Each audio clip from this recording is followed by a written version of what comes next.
Taraba State chapter of the Nigerian League of Women Voters, NILOWV, has vowed to vote in only candidates who explain in clear terms what they have in their programs of manifesto to enhance the development of women in Taraba State. Speaking during an interactive session with the NNPP senatorial candidate for Taraba Central Zone, Comrade Boboy Kaigama, who paid the group a visit, members took turns to affirm their resolve to stick to the decision of casting their votes for purposeful leadership that will be all-inclusive. Already we were lucky working in partnership with the National Democratic Institute, the Women in Politics, Inclusive Friends, as you will see on that document, and Youth Hub, supported by the National Democratic Institute. We've been able to do a research on the needs of women across the country, and then to put that document together and engage with all candidates for governorship, House of Representatives, and senatorial positions in every state, to sign that document, making a commitment that when you come into government, if you are elected as a senator, as you are aspiring, you would commit to have an inclusive government with women, youth, and people living with disability. So that's the essence of the document you're signing, sir. We will leave a copy with you, but we'll tear a leaflet so that we'll return it back to the National Democratic Institute. But that is just to remind you that the promises you made here before us today has been codified in that document. We're fortunate to meet you here today to sign that.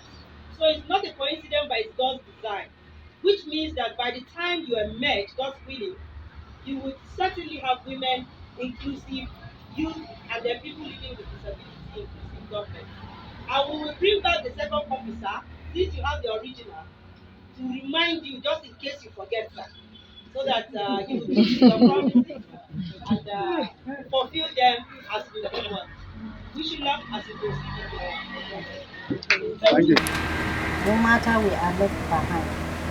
Duk inda ka je kuma in ma councilorship ake nema mata we are the highest voters. Each and everyone here, we all know how yanda tafiyan ɗin ke kasancewa. In her welcome remark, Chairperson of NILOWV Taraba State, Comrade Saada Tuhadib Usman, thanked Comrade Boboy Kaigama, saying his genuineness is reflected in his decision to consider visiting the women during his campaign, adding that he is the first candidate that has visited the group to explain what he will do for the women if voted in.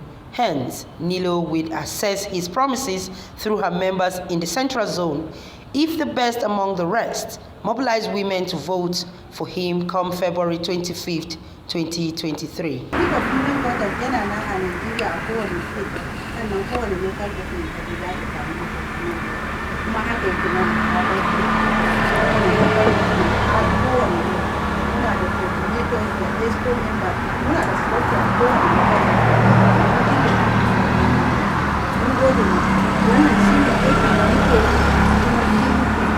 Boboy Kaigama, in his response, assured women of his plans, if elected, to hold quarterly town hall meetings with his constituents, especially the women, in order to implement needed projects as against the practice where elected leaders avoid the electorate when voted in.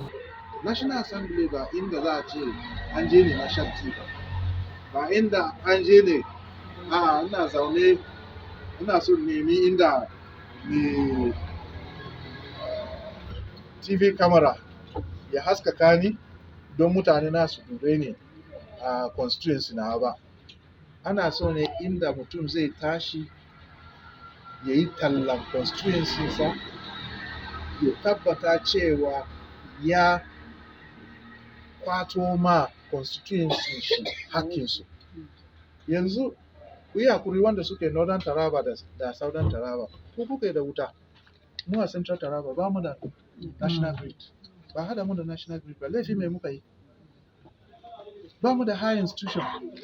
Kun ba wannan glorified secondary school wanda yake ce Bali Polytechnic ba. An je wajen kaman secondary school ne. Hanyoyin mu ba yadda suke. Wai muna dam, ana magana dam wanda zai kawo mana wuta fiye da shekara 40.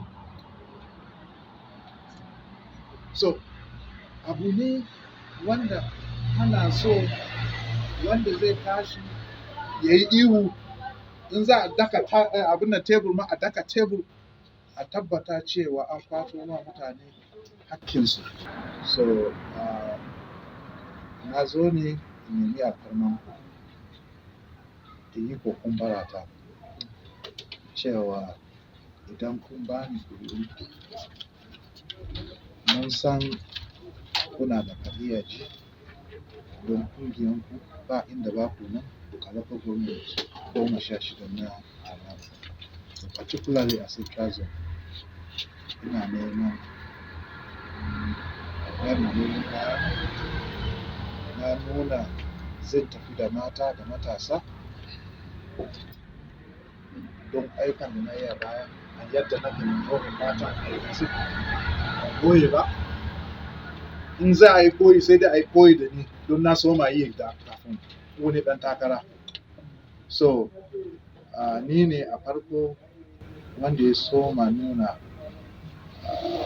matansa a bayanai cewa je za ku taya ni campaign.